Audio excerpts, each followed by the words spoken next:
Hello everyone, welcome to Better Minds. मेरा नाम है शुभम और आज की इस वीडियो में हम बात करने जा रहे हैं कोरोना वायरस की वैक्सीन के बारे में। अब जैसा आपको पता ही है कि आजकल क्या हो रहा है, यहाँ पे कोरोना वायरस की जो वैक्सीन है उसके ऊपर बहुत ज़्यादा यहाँ पे जो रिसर्चेज है वो यहाँ पे चल रही है और काफ़ी सारी जो जगह है वहाँ पे हमको रिजल्ट जो है वो काफ़ी पॉजिटिव भी देखने को मिल रहा है। अभी देखिए क्या हुआ था कि यहाँ पे जो हमारे प्राइम मिनिस्टर नरेंद्र मोदी जी है, उन्होंने 5 मई को यहाँ पे जो हमारी टास्क फोर्स है कोरोना वायरस की वैक्सीन को लेके उनके साथ एक मीटिंग रखी थी। तो उस मीटिंग में से क्या क्या चीज़ें यहाँ पे निकल के आई थी और जो वैक्सीन है वो कितनी डेवलपमेंट की, कितने कौन से फेज़ में किस तरीके से चल रही है, उसके बाद में यहाँ पे आपको वीडियो में बताऊंगा कि ऑल ओवर जो वर्ल्ड है वहाँ पे क्या यहाँ पे स्टेज चल रही है, यहाँ पे कितना यहाँ पे डेवलपमेंट हो चुका है। देन यहाँ पे हम बात करेंगे कि क्या क्या यहाँ पे हमको प्रॉब्लम्स जो है वो फेस करने को मिल सकती है, इवन अगर यहाँ पे जो वैक्सीन है अगर वो यहाँ पे पूरी की पूरी फाइनली डेवलप भी हो जाती है तो।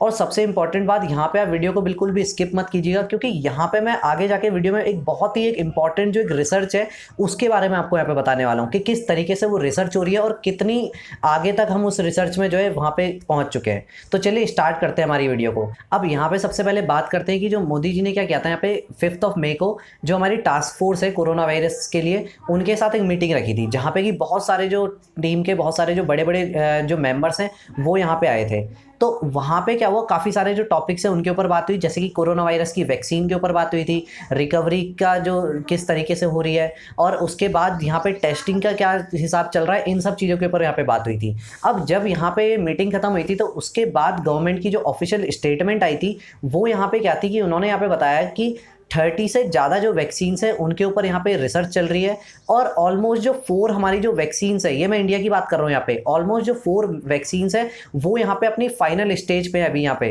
अब उसके बाद यहाँ पे एक बहुत इंपॉर्टेंट बात उन्होंने बताई है कि हम यहाँ पे क्या कर रहे हैं, मेनली 3 जो चीज़ें हैं उनके ऊपर फोकस कर रहे हैं। सबसे पहली चीज़ पे तो इस चीज़ के ऊपर फोकस है कि जो प्री एग्जिस्टिंग जो ड्रग्स है हमारे यहाँ पे जो अवेलेबल है उनको किस तरीके से हम यहाँ पे जो ये कोविड-19 जो डिजीज़ है इसमें कैसे यूज़ कर सकते हैं। दूसरी जो यहाँ पे चीज़ है वो यहाँ पे क्या आ रही है कि जो नए जो ड्रग्स है उनकी डेवलपमेंट को लेके जो कि ऑल ओवर पूरे हमारे वर्ल्ड में चल ही रहा है। और थर्ड एक बहुत ही इंपॉर्टेंट पॉइंट यहाँ पे क्या बोला है कि यहाँ पे एक और चीज़ के ऊपर टेस्टिंग कर रहे हैं, यहाँ पे एक्सप्लोर किया जा रहा है जो भी हमारे प्लांट्स है और उनसे जो प्लांट से जो निकलते हैं हमारे जो भी प्रोडक्ट निकलते हैं तो उनके अंदर कितनी एंटीवायरल जो प्रॉपर्टीज़ है वो कितनी है और क्या हम उसमें से किसी चीज़ को यूज़ कर सकते हैं यहाँ पे कोविड-19 के लिए या नहीं। तो इसके ऊपर भी यहाँ पे रिसर्च चल रही है जिसके बारे में यहाँ पे न्यूज़ में इतना ज़्यादा यहाँ पे चल नहीं रहा है क्योंकि इतनी ज़्यादा कुछ यहाँ पे हमको पॉजिटिव जो न्यूज़ है वो यहाँ पे मिली नहीं है, तो इसलिए इसके ऊपर इतना ज़्यादा यहाँ पे बात नहीं की जा रही है। लेकिन यहाँ पे इसके ऊपर भी बहुत ज़्यादा रिसर्च चल रही है। अब मैं बात करता हूँ यहाँ पे 2 बहुत ही इंपॉर्टेंट बात जो कि यहाँ पे वर्ल्ड हेल्थ ऑर्गेनाइजेशन जो है उन्होंने यहाँ पे कही है। सबसे पहली चीज़ तो उन्होंने ये कहा है कि जितनी भी कंट्रीज़ जो भी यहाँ पे जो वैक्सीन की डेवलपमेंट पे जो फोकस कर रही हैं, सबसे पहली चीज़ तो उनको क्या करनी है, जो भी अपना डेटा है जिस भी पर्सन के ऊपर या जितने भी लोगों के ऊपर वो रिसर्च कर रहे हैं वहाँ पे उनको क्या करना है, अपना जो डेटा है उसको यहाँ पे शेयर करना है पूरी जितनी भी ऑल ओवर द वर्ल्ड। देखिए क्योंकि यहाँ पे क्या है, ऑलमोस्ट अगर मैं बात करूँ इंडिया में तो 30+ वैक्सीन के ऊपर वर्क चल रहा है, लेकिन अगर मैं ऑल ओवर वर्ल्ड की बात करूं तो कम से कम यहाँ जितने भी प्राइवेट और गवर्नमेंट जितने भी इंस्टीट्यूट्स हैं उनको मिला के ऑलमोस्ट 400 जो वैक्सीन्स है उनके ऊपर यहाँ पे वर्क चल रहा है, यानी कि उनके ट्रायल्स चल रहे हैं यहाँ पे। तो यहाँ पे इसीलिए WHO ने बोला कि आप अगर कोई भी टेस्टिंग कर रहे हो तो आप जो इन्फॉर्मेशन है वो क्या करो, यहाँ पे जो दूसरी जो हमारी जो भी कंट्री है उसके साथ भी यहाँ पे शेयर करो। इससे क्या होगा कि डेवलपमेंट करने में, जो भी वैक्सीन की डेवलपमेंट करने में ईजी हो जाएगा वो हमको। तो क्योंकि देखिए मान लीजिए एक कंट्री जो है वो यहाँ पे वैक्सीन को डेवलप कर रही है, तो अगर उसको दूसरी कंट्री ने जो चीज़ टेस्ट कर चुके हैं उनके फेलियर के बारे में पता चल गया तो वो जो दूसरी कंट्री है वो वहाँ पे उस चीज़ की टेस्टिंग करेगी ही नहीं जिस चीज़ में पुरानी वाली जो कंट्री है हमारी वो फेल हो चुकी है। तो इससे क्या है, यहाँ पे WHO ने बोला है बहुत ज़्यादा यहाँ पे फायदा होगा और हम बहुत ही जल्दी पहुँच सकते हैं, जो भी जो एग्जैक्ट जो वैक्सीन जो फाइनल जो बनेगी उसके बहुत ही ज़्यादा करीब पहुँच सकते हैं हम। सेकंड जो यहाँ पे इन्होंने बात कही है वो यहाँ पे ये कही है कि ऐसा पहली बार होगा कि कभी भी जो एक वैक्सीन जो कि अपने इतने अर्ली स्टेजेस में अपने डेवलपमेंट के, सबसे पहली चीज़ तो इतनी जल्दी डेवलप करी है हमने क्योंकि बहुत सारी जो स्टेजेस है उनको बीच बीच में स्किप कर दिया है, बहुत ही कम टाइम के लिए उन स्टेजेस पे रिसर्च करी है और इतनी जल्दी जो है इतने, जबकि ये अपने इनिशियल स्टेजेस में है उसके बाद भी क्या करेंगे हम यहाँ पे ह्यूमन ट्रायल करेंगे, वो भी इतने थाउजेंड्स ऑफ जो ह्यूमन बींग्स हैं उनके ऊपर ये वैक्सीन देंगे। तो ऐसा बहुत ही ये पहली बार होने वाला है, आज तक ऐसा कभी नहीं हुआ। और वो भी आपको बताइए कि कोविड-19 इतने ज़्यादा से जो आउटब्रेक हुआ है कोविड-19 का वो बहुत ही खतरनाक तरीके से हुआ है, तो इसी वजह से क्या हुआ है, ये यहाँ पे हमको इतना जो बड़ा रिस्क है ये यहाँ पे लेना पड़ रहा है। तो ये जो 2 चीज़ें यहाँ पे ये WHO ने यहाँ पे बोली थी। अब हम यहाँ पे बात करते हैं कि जो हमारे वेरियस जो बड़े बड़े इंस्टीट्यूशंस हैं उन्होंने यहाँ पे क्या बताया कि अगर कोरोना वायरस की यहाँ पे जो हमको वैक्सीन है अगर वो मिल भी जाती है तो उसके बाद हमको क्या क्या यहाँ पे जो प्रॉब्लम्स है वो फेस करनी पड़ेगी। क्योंकि देखिए वैक्सीन एट दी एंड हमने इतनी सारी डिजीज की यहाँ पे वैक्सीन बनाई है तो कभी ना कभी भले थोड़ा सा ज़्यादा टाइम लग जाए लेकिन बना तो हम इसकी वैक्सीन लेंगे। लेकिन यहाँ पे प्रॉब्लम अगर बनने के बाद भी जो फेस करनी पड़ेगी उसके बारे में अगर बात करते हैं तो सबसे पहली जो चीज़ आएगी, अगर मान लीजिए कोई कंट्री वैक्सीन बना भी लेती है तो सबसे पहले तो यहाँ पे प्रॉब्लम आएगी कि क्या वो जो वैक्सीन है वो उतने बड़े स्केल पे बन सकती है। क्योंकि देखिए मेन जो प्रॉब्लम है उस वैक्सीन को बनाने की प्रॉब्लम नहीं है, मैन्युफैक्चरिंग तो चलिए हम कर लेंगे, लेकिन उसकी मैन्युफैक्चरिंग को करने के लिए उतना हमारे पास जो है रॉ मटेरियल अवेलेबल है या नहीं है, सेकंड प्रॉब्लम।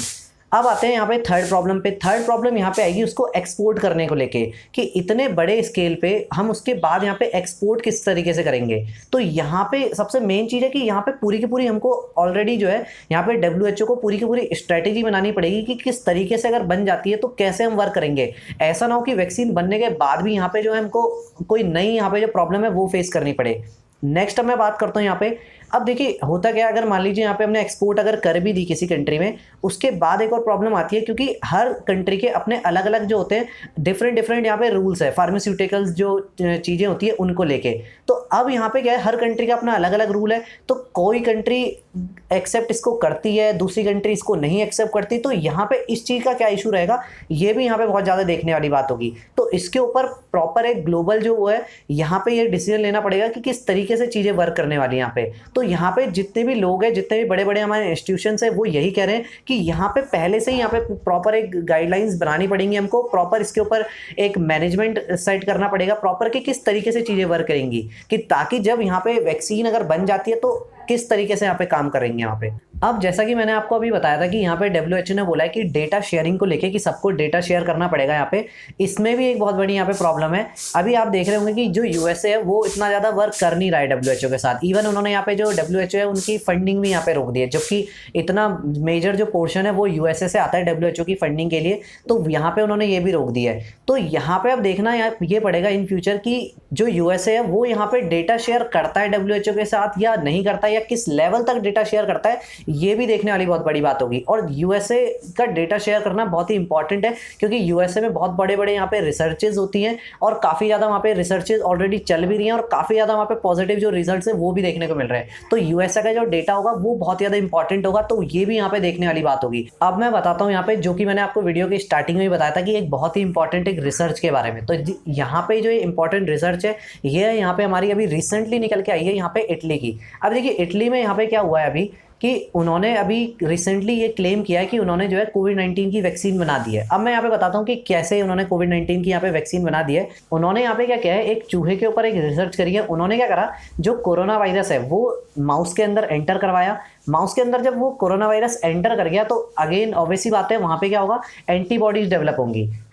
क्योंकि जो माउस का इम्यून सिस्टम है वो वहाँ पे एंटीबॉडीज को डेवलप करेगा। तो जब एंटीबॉडीज डेवलप हुई तो वहाँ पे क्या किया गया, उसकी जो एंटीबॉडीज है वहाँ से माउस की बॉडी से वो निकाली गई। अब ये जो एंटीबॉडीज वहाँ से माउस की बॉडी से निकाली है तो इटली ने ये क्लेम किया है कि यहाँ पे ये जो एंटीबॉडीज है ये बहुत ही अच्छे से वर्क करेंगी जो हमारा ह्यूमन सिस्टम है उसके ऊपर। तो अब ये देखना पड़ेगा क्योंकि ऑब्वियसली बात है अभी रिसेंटली ये बात को क्लेम किया है, तो अभी इतनी ज़्यादा इसके ऊपर रिसर्च उन्होंने भी नहीं करी है बहुत क्योंकि कोई भी एक रिसर्च होती है तो ऐसे हम 1 या 2% के ऊपर रिसर्च करके नहीं बता सकते। जब तक वो जो रिसर्च है वो थाउजेंड्स ऑफ पीपल के ऊपर नहीं हो जाती और काफ़ी लंबे टाइम तक के लिए नहीं हो जाती, तो तब तक हम किसी भी चीज़ को यहाँ पे एक परमानेंट सोल्यूशन नहीं कह सकते। तो ये चीज़ यहाँ पे बहुत ही देखने वाली रहेगी कि क्या जो इन्होंने यहाँ पे जो एंटीबॉडीज़ वो जो माउस के अंदर डेवलप हुई हैं क्या ये सही में वर्क कर रही है, क्या इतनी बड़ी एक पॉपुलेशन जो हमारी है उसके ऊपर, और अगर करती है तो ये बहुत ही अच्छी बात है यहाँ पे। So this is the end of this video. I hope कि आपको ये वीडियो काफ़ी ज़्यादा नॉलेजेबल लगा होगा। अगर आपका इस वीडियो से रिलेटेड कोई भी डाउट या फिर हमारे चैनल से रिलेटेड कोई भी सजेशन है तो आप उसको कमेंट सेक्शन में जरूर लिखेगा।